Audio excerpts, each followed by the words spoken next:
So welcome, everybody. I'm pleased to have everybody on our Zoom today for our first Foundations of Global Health presentation.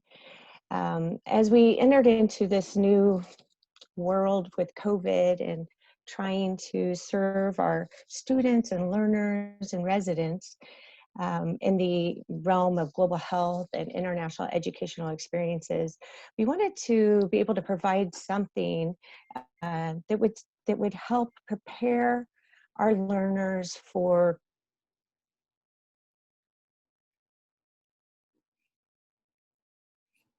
careers in global health, and kind of during this time where travel is not possible.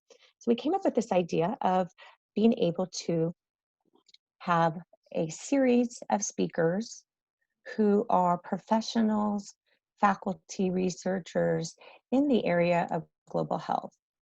Some of these individuals work at KUMC, some are affiliates or partners, international partners of ours. And so today we have our first presenter, Dr. Sarah Kessler. And I'll just tell you a little bit about Sarah Kessler, although most of you probably know her. She's quite famous on campus. She completed her doctoral training in international public health at the Johns Hopkins Bloomberg School of Public Health.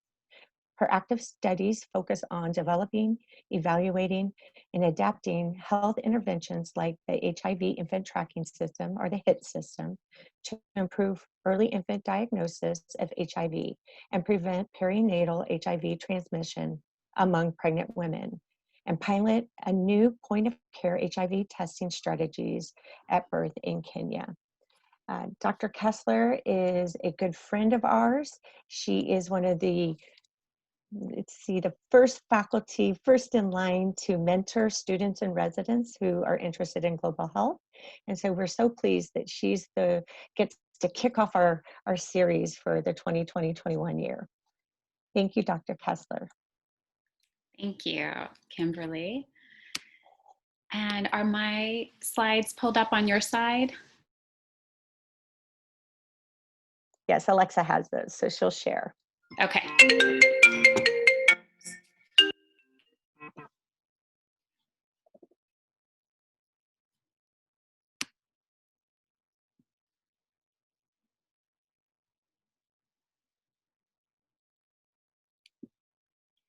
Okay, thanks, Alexa. So, okay, well, welcome. Thank you guys for the opportunity to help kick off this event for our, in this topic, just being a global health career chat. And I hope you guys have questions. I'm going to try to not talk too long here so that we can get into questions. Alexa, do I need to ask you to advance my slides? Okay, I'm ready. Okay, so Kimberly, thank you. Kimberly gave a nice highlight, maternal and pediatric HIV is the area that I have been working in. And I wanted to tell you just a little bit about what I'm doing now, and then I'll take you back to how I, found my path towards global health, and talk about ways that for all of you who are interested, sort of different ways to get moving along that path. But in a nutshell, I've been working in Kenya for about a decade, and my training is in international public health. And the type of work that I've been engaged in is looking at trying to use simple technology to try to improve patient engagement, provider engagement, and retention and care. So we developed a system, our partners in Kenya and our partners at Global Health Innovations, which is an NGO we've worked with, called the HIT system, the HIV infant tracking system, working with HIV positive pregnant women through their pregnancy, encouraging a safe delivery at the hospital, and then infant testing and linkage to treatment. And then we're continuing with that work.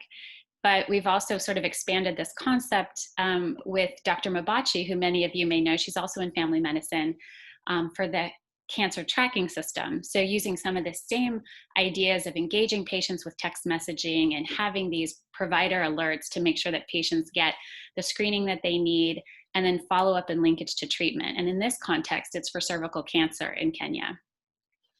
Then also some work on how can we improve the delivery of medications, HIV medications for infants and small children.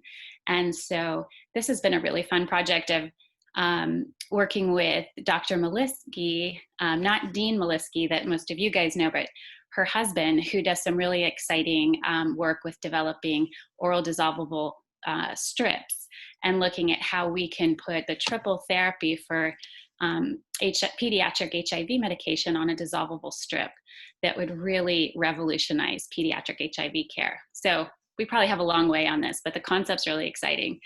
And then now we've been using how can we leverage this with COVID tracking system, both for Wyandotte County and Johnson County, but also then in Kenya, trying to help develop a COVID tracking system for Kenya. So that's a nutshell of some of the projects that I work on now with partners in Kenya. And then Alexa, if we could go to the next slide.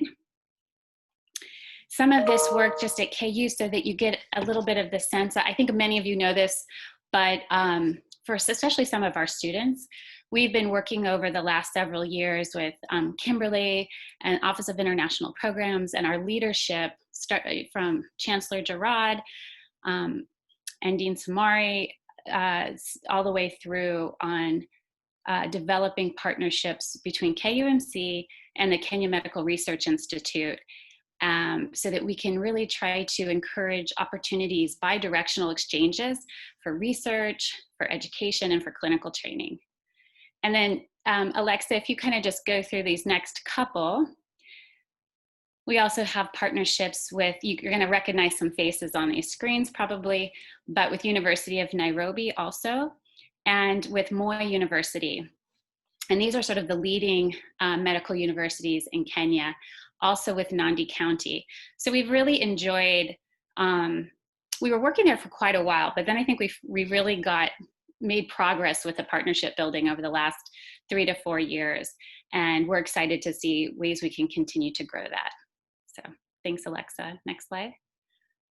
Okay, and these are a couple pictures of our team members and some of the clinicians and nurses that we get to work with in Kenya. And I would say this is by far the most rewarding part and really exciting part of, living in the United States, but working closely with our team in Kenya and having the chance pre-COVID to travel, 3 to 4 or 5 times a year to work with our team. But they've been keeping work going even in the context of all of the limitations right now with COVID. So these are, I wanted to just show some of the great people that we work with, our team members. Next. So a little bit, I just wanted to share a little bit about my personal experience. How did I, girl from Kansas, get involved with global health?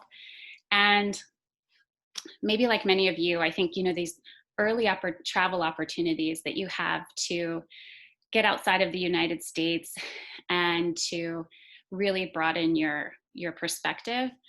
And I think thanks to my parents, I had some chances to do some very non-traditional vacations, if you will, growing up. But in college, I did a program called Semester at Sea.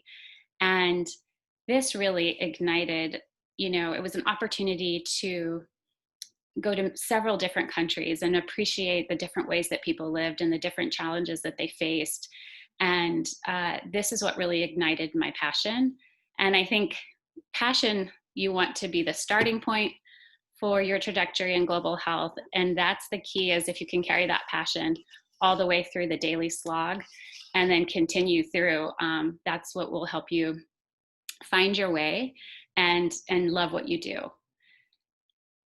So then kind of trying to figure out what I was going to do with that passion was navigating, looking through opportunities for classes in global health.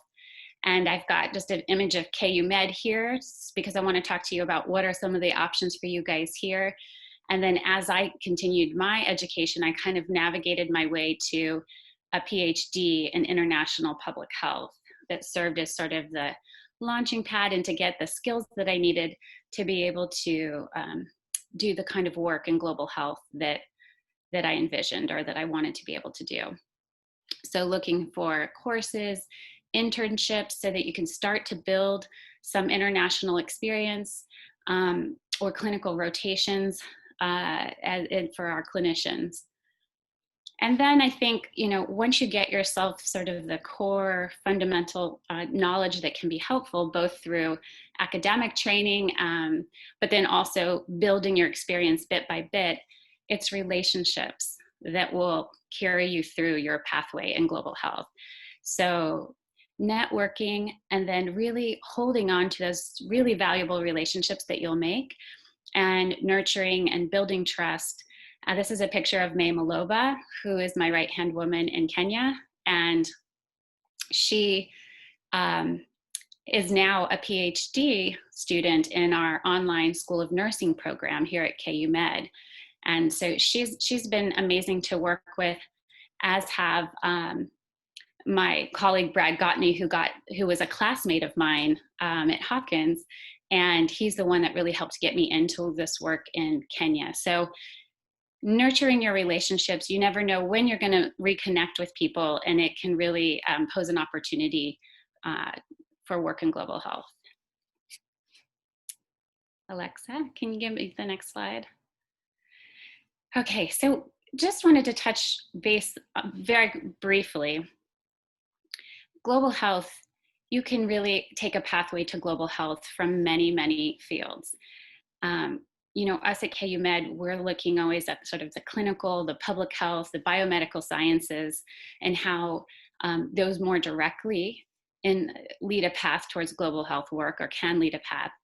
But there's a lot of things we don't think about, urban planning, logistics management, technology, architecture, the humanities with the arts and playwriting and storytelling. There's a lot of different disciplines that really can contribute in a beautiful and interdisciplinary way towards global health work. But for those of us on this meeting today, I think it's the focus on the clinical with our medical students, our nursing students, School of Health professions. Pharmacy students can have a big role. All of our public health, sort of from the master's degree to a PhD or a more practical doctorate degree is DRPH in public health. And then all of our biomedical sciences. And so those of you who are training in any of these areas, I think that everything that we'll talk about today is relevant for you on looking for opportunities to take a first step, or if you've already had some experiences in global health, to take further or deeper steps down the pathway. Alexa, can you advance? Thank you. So kind of pragmatically, where to start? If you haven't already, look for a class. I think all of our programs here have at least an introduction to global health course that you can take. And if it's not directly in your discipline, I think that there is some flexibility to look if you can take one of the Introduction to Global Health courses that may be offered, for example, in the public health program, or that may be offered in nursing. There's also InMed, which I think many of you have heard about. It's through UMKC, but they offer an international health certificate, which is online. And so it's something that you can do to build your experience and resume and credentials in that area. There's also just free classes. I've done this a couple times with Coursera in the context of COVID, of looking at various areas that I want to brush myself up on quickly. And Coursera has these for free. So you could do a couple of these related to global health or aspects of global health, and kind of start to build your comfort level in some of the key terms and understanding in these areas. And then I think, Office of International Programs and the team that they have there are navigators for looking at these opportunities at KUMC.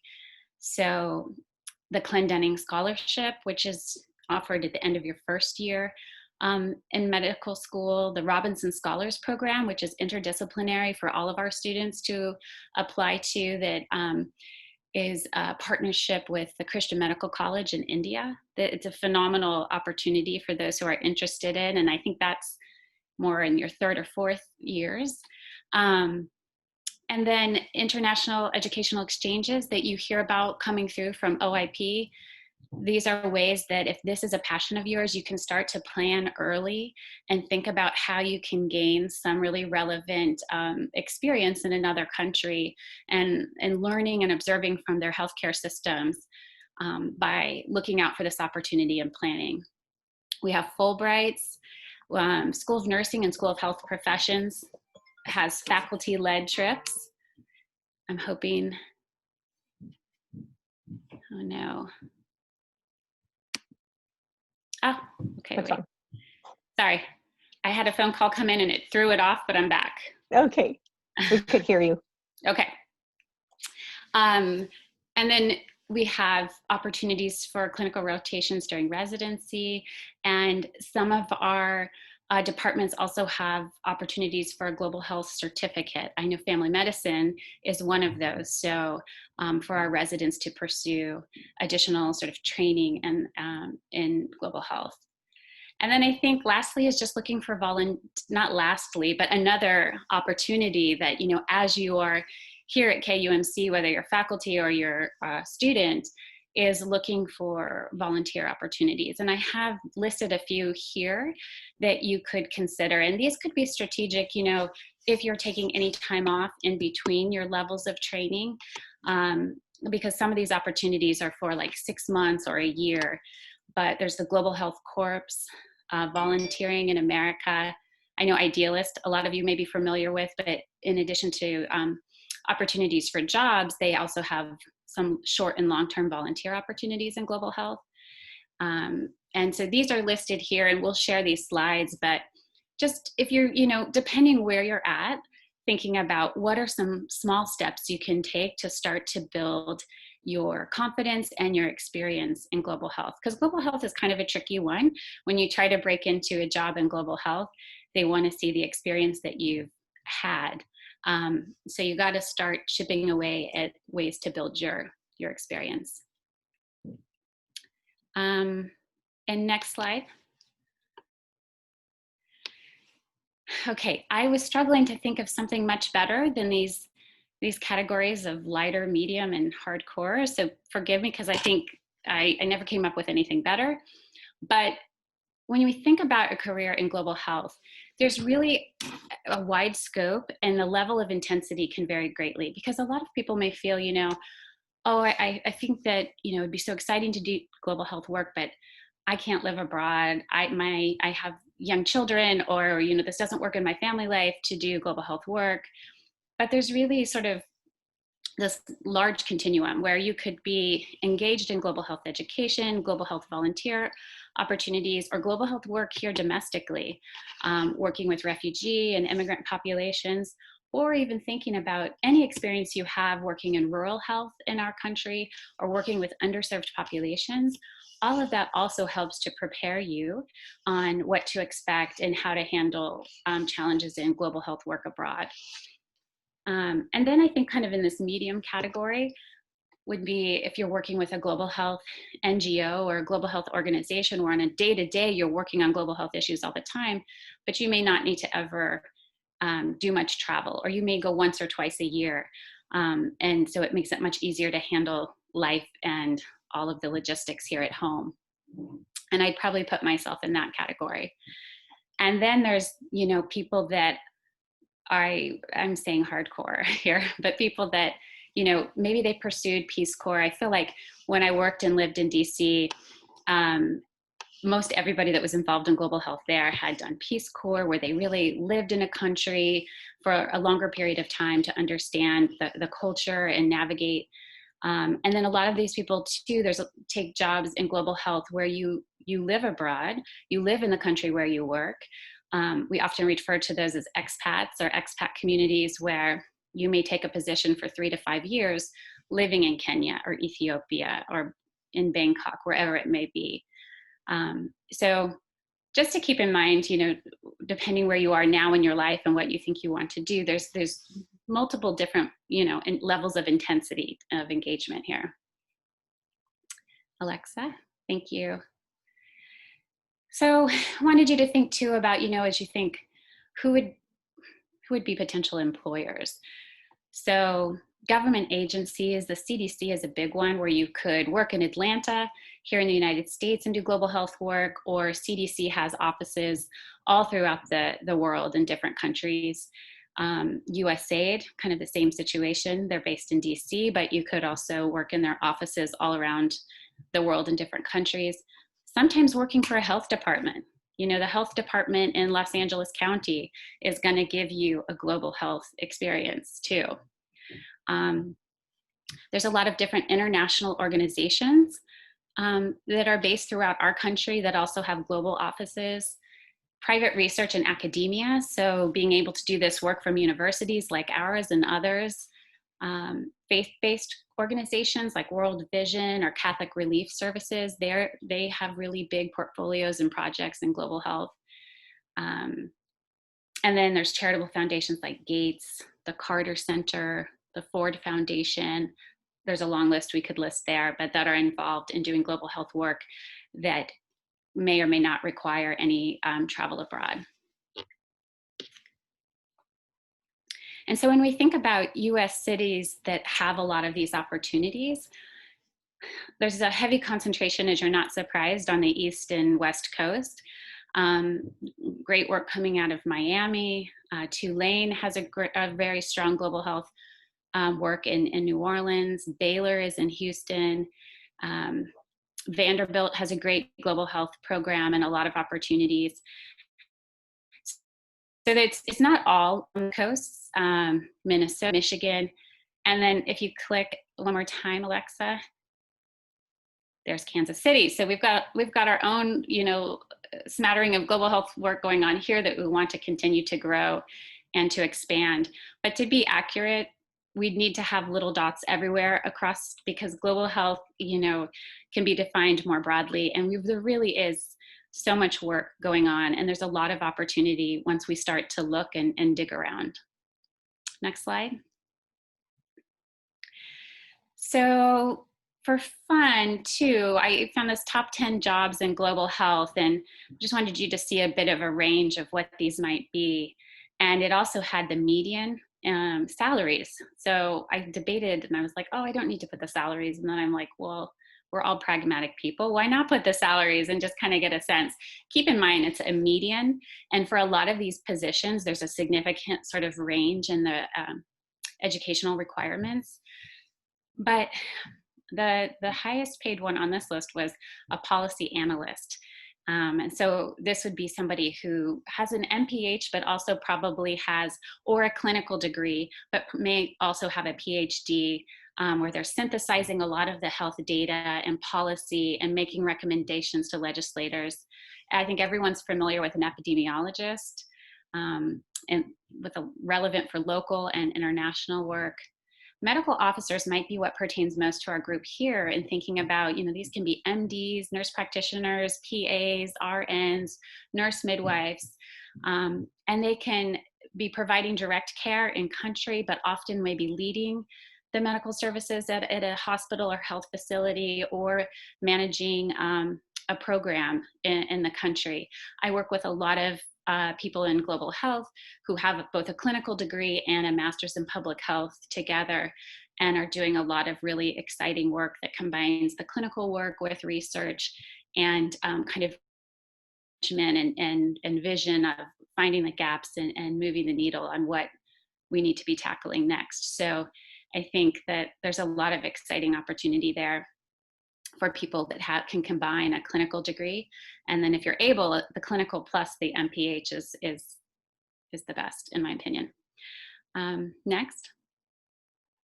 So I am saying thank you, Asante Sana, from our Jayhawks in Kenya, and we want to welcome more Jayhawks to join us in Kenya through education, research. We have opportunities for clinical observerships and residency work there as well. So I wanted to end there so we had enough time, and I'm hoping there might be some questions. And I see I'm just now looking at the chat box. Let's see. And we can help with that, Sarah, you know, or if you need. I see a lot of kind of clarifying what some of the opportunities are there. Do we have any students or faculty that have either comments or questions?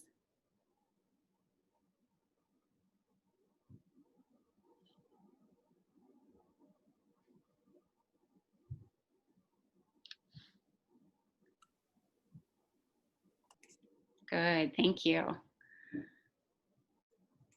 We have one question in the chat. When and how can M1s begin to apply for international clerkships? I think that would be more of an OIP question, don't you, Sarah? I would love for you to jump in Yeah. and give the specifics so I don't mess that up. So M1s, we encourage M1s to come and talk to us about opportunities. And I assume you're saying rotation for your fourth year rotation. So some people come right away, and we encourage that. We like to talk to medical students from the beginning to understand what they want to do. One reason why we like to get with M1s right away is, well, there's many reasons, but one is so that you know about these opportunities to engage before you go out on your rotation, because there's more to it than just signing up. There's quite a bit that has to be done paperwork wise, but then we also want to develop your knowledge of cultures, yourself as a cultural person, encourage you to engage locally with global health opportunities, attend these events, learn from faculty, and just really develop that understanding of global health before you go out to another location. And potentially, we have more opportunities to even connect with the location that you want to go to. So identifying that location gives you the opportunity to prepare longer. Gives you more time to prepare, read about the location, connect with the people that you might be interfacing with at that location, collaborate with them through WhatsApp or email or other social media, Zoom. Have conversations. So it just allows you to have a richer experience the sooner you start. So definitely encourage you to email us, set up an advising appointment so we can discuss that. Perfect. We had another question. What is your experience for funding for research in global health? Typically NIH or other organizations? So, okay, thanks, Juliana. So far for myself, I've really relied on NIH funding. Our work has been funded through NICHD, Child Health, Health and Development, and given our work in pediatrics, but then also NIMH, Mental Health. They have funded some of the work, which really isn't directly related to mental health, but because we're looking at improving adherence to medication and retention in care, those have fallen in within the portfolio for NIMH. Fogarty funding, we have applied a couple times. I haven't been successful yet, but that is one of the areas, Fogarty funding from NIH that, to always think about with global health. And in working with Global Health Innovations, we've been able to piece together kind of private funds raised through the NGO combined with what we can support through our studies. Also funding through a contract with the Walter Reed program, and through their Department of Defense. But because I'm working in HIV, they have contracts that actually help trying to address HIV from a national security perspective. And so some of our work in Tanzania, which has been funded through the Walter Reed project. But CDC is a big one to fund some of the global health work, and then also foundations. So we keep trying for Gates. Eventually we're going to crack that nut, but we haven't yet. All right, we had another question. If you wish to hold off on an MPH due to cost, is it possible to attain one during residency or as a practicing physician? Great question. Well, you can certainly attain one as a practicing physician. I think any time in your life, it's always that squeeze and that juggle of how to balance it. But there's online programs, so you can get your MPH online. and it'll require some, practicums or, internships with organizations or some more hands-on work. But there are ways that you can continue to get that training even when you're a practicing physician. I know residency is pretty slammed. I'd want to defer to one of my colleagues in family medicine that might be able to confirm. I think I saw Dr. Roder was on, but I don't know how much flexibility, residency is pretty tight, but you can certainly be you could do a global health rotation during your residency. And I think that would take you a far way of having perspectives and really help fertilizing the ground from a public health perspective. Sarah, can I add a few words to that? Yes, thank you. Yeah.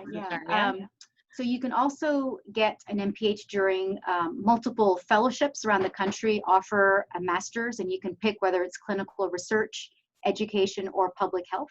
So I went to the University of Pittsburgh in Pennsylvania, and they offered it. They paid for 80% of the tuition, and you pay the remaining 20% plus their supplies, and it added a year to the fellowship. So whatever is the traditional number of years, you just add one more year for the MPH. As far as for residency programs, typically it would also add a year to the residency program. We've looked into doing that for our family medicine residency, but we haven't had interested residents come to us that want to do it. And so we have yet to have a resident that wants to do it. But if anybody is interested, you can come and talk to me. But right now, it's not an official program at KU. Okay, thank you. Thanks. I can chime in too, Dr. Kessler, if you'd like. Oh, so yeah, great. I completed a MPH through my residency, but it did take an additional year. So I did this academic career fellowship. To the person who had the question, I think it would be unlikely to be able to finish an MPH during a residency program alone. You would probably need an additional year, either during a fellowship or do some classes during your residency, and then finish it after you finish your residency training. We do have a resident, Dr. Liz Mukherjee, who is close to getting her MPH and has been working on it through residency as well. Liz, you're welcome to chime in if you'd like to say something about that. Sorry, I'm driving, so if it's loud, sorry. I actually was getting my MPH, and it was cost prohibitive where I was going. So I ended up getting into a really good program at Johns Hopkins for a master's for global health planning and management, which I got a pretty substantial scholarship for. Sorry, did I cut out? So I ended up going and finishing that off instead. Excellent. Thank you guys for tag teaming that response and giving some practical experience from Dr. Mukherjee. Thank you. And I think we had a similar question from Taylor Escher. She was asking if international public health is interchangeable with global health. And is a master's in public health the gold standard, or could you get a master's in international health or some other specific area? Okay.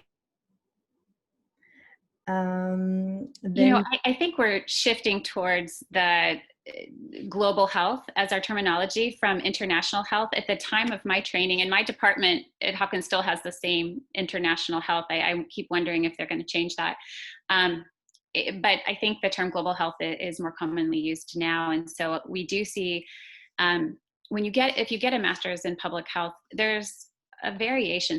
Most programs are 2 years. Some, like the one Elizabeth probably went through at Hopkins, is a really condensed 1-year program. But within that, you have the opportunity to sort of specialize if you want to be in the epidemiology track or the biostatistics track or the international health track.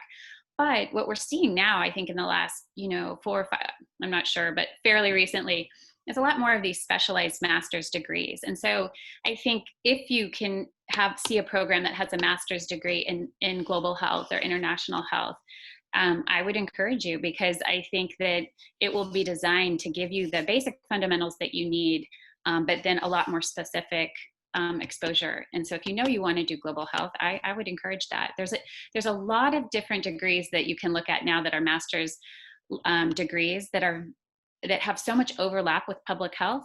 but are a bit more specialized and could be strategic as you look for jobs if you really know the area you want to go into. But an MPH is broad and it's well respected and gives you a great platform. Perfect, thank you. We had another great question here on the chat. What are some ways we can engage in global health locally? Okay, thank you. Good question.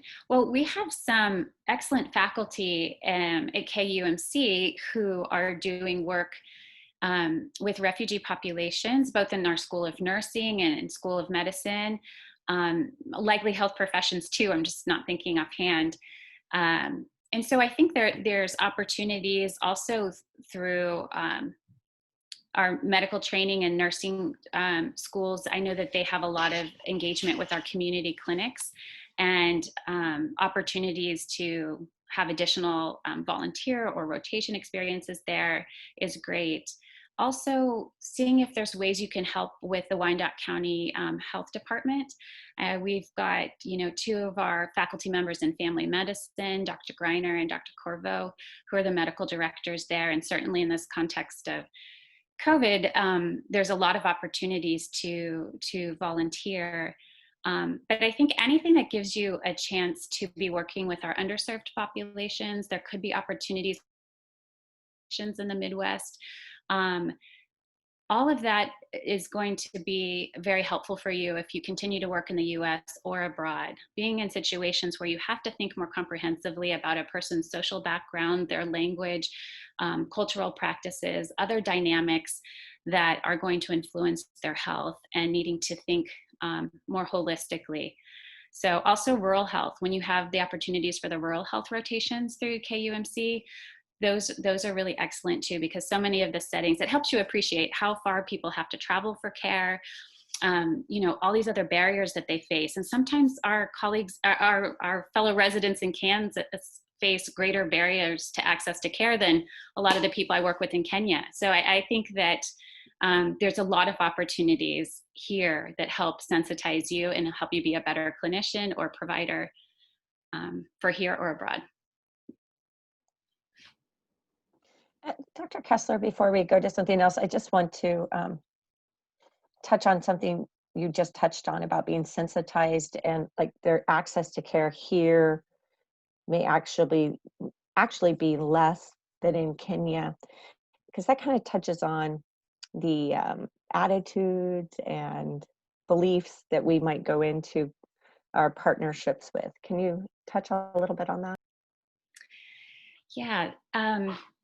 Well, I guess maybe one thing to just critically reflect on for a minute is thinking, historically in the United States, a lot of global health work has been kind of perceived more charity-based or driven through religious organizations, and not to, and a lot of those intentions are all good and great, but I think we really have tried to transition our relationship building and partnerships in global health, appreciating that it's really bi-directional learning and opportunities. There's a lot of the work that we're doing in Kenya related to text messaging and developing kind of fairly sophisticated EMR type systems that engage multiple parties. And a lot of that stuff, people here in the United States say, we need that. We're not even doing that here. So there's really a lot of things that we can learn from global health to improve our practices back home, and vice versa. And so I think, Kimberly, there's a lot of ways to talk about that comment, but I mean, I think that's one thing we want to really keep in mind. We want to phase out any kind of historical savior type of complex from that we may be coming with our own cultural baggage, but then also a lot of countries being former colonies of Britain and other European countries. I think we really want to move beyond that kind of older traditional thinking. And Kimberly, if you had another aspect of that you wanted to comment on, please do. Thank you. I think you did well. And if anybody else wants to add to that, please feel free to chime in. You guys can unmute yourselves and share accordingly.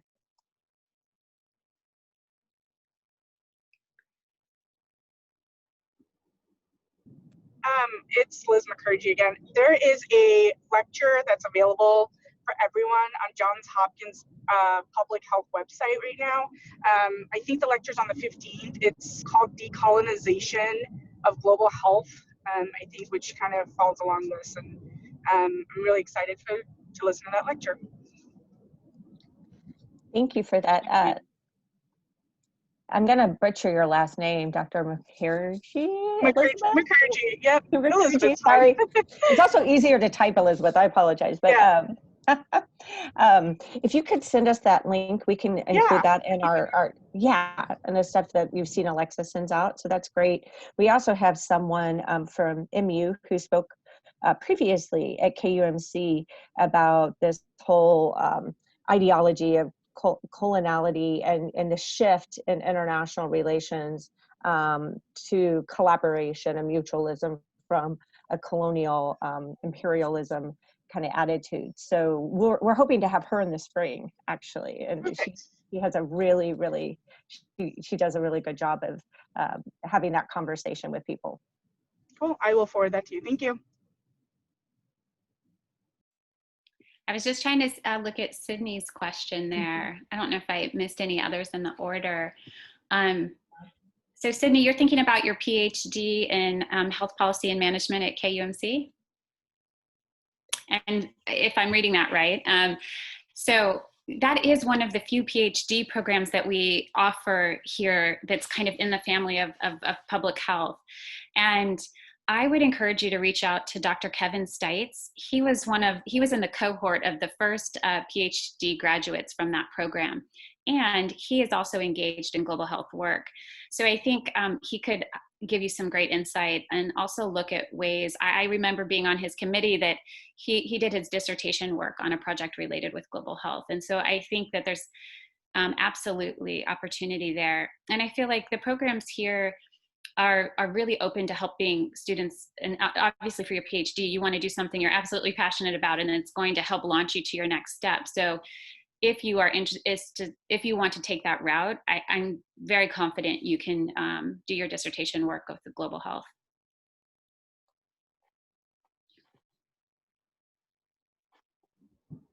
And there's also opportunity for global health exposures and through our MPH program here at KU also. So Dr. Kessler, let's say I'm a new student in KU Med, whether it's OT, PT, medical, nursing, whatever. I'm new. I'm kind of new to this idea of global health. Where do I start? What's my first step? So I guess I would think, what are the courses that you can take in your program already? So if you're a medical student, what are the global health classes that you can take, or things that are related to that? Maybe like we've talked about rural health or refugee health or whatever there might be. And then if you feel like you've exhausted those in with your electives, or you've worked through those and you need and want more, I think coming to talk to faculty, talking to the OIP team, maybe even through let me stop there so I don't say something. But because I think there can be some opportunities for taking courses in through some of the other schools. And then as we had listed there, some of the opportunities to even get some of the free training to be able to listen to lectures that, while at KUMC we're a state medical center and our responsibility is to be focused on the health needs of our residents in this state. And so therefore we don't have a ton of faculty working on global health projects. So I think, reaching out, introducing yourself to people within your department who have some engagement in global health, then throughout the whole institution, looking who's working where. And that's what Kimberly and the team at OIP is so great at doing, is being able to make those connections, introduce yourself, say what you're interested in, find out what are the projects going on, see if you can volunteer, see if you can do some work that can count for one of your classes that, you can double dip on if you can, but anything you can be doing to build experience, even if it's through volunteering, helping to work on a paper with another faculty member. Dr. Greiner is another great person to go to as far as local volunteer opportunities, ways to get engaged. but all of us, all of the faculty who are doing global health work would be happy to help brainstorm with you and looking at ways to connect based off your passion and your interest and the part of the world that you're interested in. Perfect. We had another question, but I think you just answered it. Karam was asking, are opportunities limited to be involved in global health as a surgeon? Well, general surgery is a big area and a big need for global health work.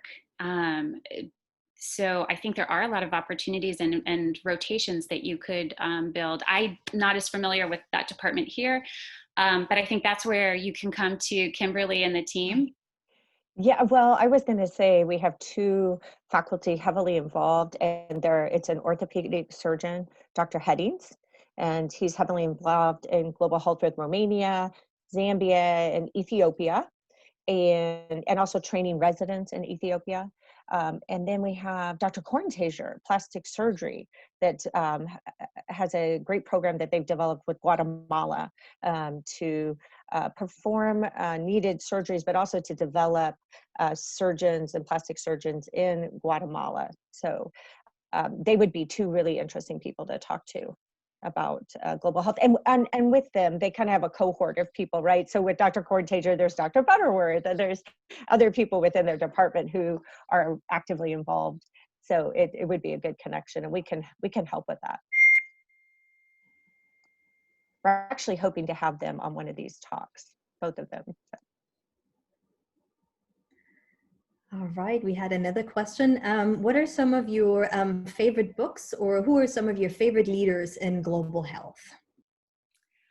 Well, I think everybody should look. I'm sure you're familiar with Dr. Paul Farmer and Mountains Beyond Mountains and some of the different books that he's read. We also have a group of medical students. I just spoke with them yesterday. We have a Partners in Health medical student group that I know would certainly welcome. We talked about it yesterday. They'd like to make it interdisciplinary with all of the schools. It's just the challenge of scheduling. But you should definitely read his work. And gosh, I feel like I just read article after article. I mean, I'm sad. I'm like, oh, okay. Elizabeth Pisani is also fantastic. She's an epidemiologist that worked in global HIV, and she's a great speaker. You can, if you want the quick version, she's got a great TED Talk that you can look up. But she wrote a book called The Wisdom of Whores, and it's a fascinating book. I assigned it when I used to teach a global HIV course here. It was we used it as part of our text. Pisani, Pisani. She's a great writer, really engaging. Of course, there's a lot with infectious disease. Sorry, I needed to be better prepped on thinking of that, a better response to that. I can send a couple out, but I feel like I missed, and I can't wait for the day when I can just be picking up books and not just reading articles for grants and writing papers and all of that. Don't feel bad at all. And actually, I was going to say, after this, you can email Alexa article links or books. And what we'll do is Alexa will email out to everybody who registered for today so they can get some of these resources. So we can send that out later, definitely. Okay, great. And I had a question for you, Dr. Kessler. You were talking about your passion for traveling, and I wanted to know what are some of your biggest aha moments and key takeaways you had when you were traveling? Well, I probably have one every trip, but when I think back to that semester at sea experience that in college, that I think I learned a lot about, and we just had a wonderful speaker on female genital mutilation. And I, during my travels in Africa as part of that program, had a chance to talk to many survivors from that practice. And I think being, a kid from Johnson County and had no idea that such practices had existed. And I just remember coming back, and I was probably, I just talked about it nonstop, kept reading about it. And it was just one of those topics that filled me with such a passion for women's reproductive health and sexual health. And that's what led me to HIV. And then I haven't left HIV work, but that was part of that trail.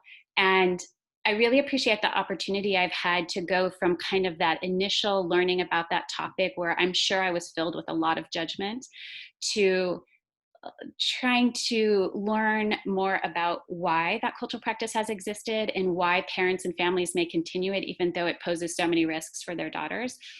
To think more thoughtfully then about how do we come in to try to change that practice, obviously without coming with judgment that's not going to help anything, and really trying to understand something that may initially feel so jarring and horrific to you. So along global health, I think that topic was one that really hit me in the gut when I first learned about it. And I've myself, as I've grown and matured, have been able to kind of evolve in how I think about it and think about how we can address it. Thank you. And I don't see any more questions on the chat. If there are any more questions, please feel free to unmute yourself and ask away. Hello, Dr. Kessler and everyone. Thank you so much for everything. My name is Karam Hamada. I'm a medical student here at KU. And since you mentioned him, I wanted to bring up, we have a student group that we just started directly under Dr. Greiner and Dr. Corvo. And we're basically helping get students involved in local public health policy and also getting involved in just a lot of different volunteer events around the community. So if anyone's interested, I'll throw the email in the chat, but thank you again. I really appreciate that. That's fantastic. What is the name of the group, Karam? It's called the Community Physician Interest Group, but it's open to everyone, not only in the medical school. Yeah. Okay, fantastic. Thank you for sharing that.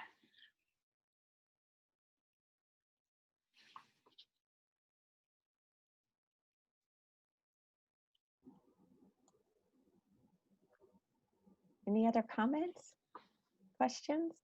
I see some other good book recommendations are being added in the chat too. Thank you. I guess in closing, I just would want to say, like, please come talk to me. I get a lot of emails from students across all the schools or faculty members who are interested in global health. And I really enjoy the opportunity because, you know, we want to grow global health here at KUMC and weave together the fabric of faculty members and students who have a passion in this area so that we can try to continue to grow the work there. So would be happy to meet one-on-one with any of you. We really appreciate it, Dr. Kessler. You know, one of our goals was to be able to link learners, whether it's a faculty member who's suddenly interested in global health, student, resident, to those who are in the field and working in the field. And I know when you signed up to do this, you had an understanding that your inbox would be inundated with people, I hope, who are interested. So it's a you signed up for life, you know, type of thing. But just I'd like to bring people's attention to the fact that Dr. Kessler also won an award locally a year ago in 2019. She won the Global Health Leadership Award in Education. And it's a very deserving award because it's not just about the work that Dr. Kessler's doing in global health. It's also about her willingness to mentor, her willingness to have a conversation and sit down and chat with students. And so when she says she's willing to do that, she really means it. She's very accessible, and we really value that about her. So thank you so much, Dr. Kessler. We appreciate your time, appreciate your expertise, and we have a few more of these sessions set to go for the semester. This schedule will change as people sign up, so we could be slotting some presentations in this already established schedule for the fall. In fact, I know we have one coming up at the end of October that's not on here yet from Dr. Mendez in Guatemala. I think it's October 28th, right, Christine? Yes. Yeah, so this is the schedule as it is today, but look for that to be updated. And we send out emails. You probably see those from Alexa Smith. There's Alexa, she can wave. And if not, you can email her and she'll make sure you get on our mailing list. So thank you so much for joining. We appreciate it. Thank you, Dr. Kessler. Thanks, guys. Take care. Thank you very much.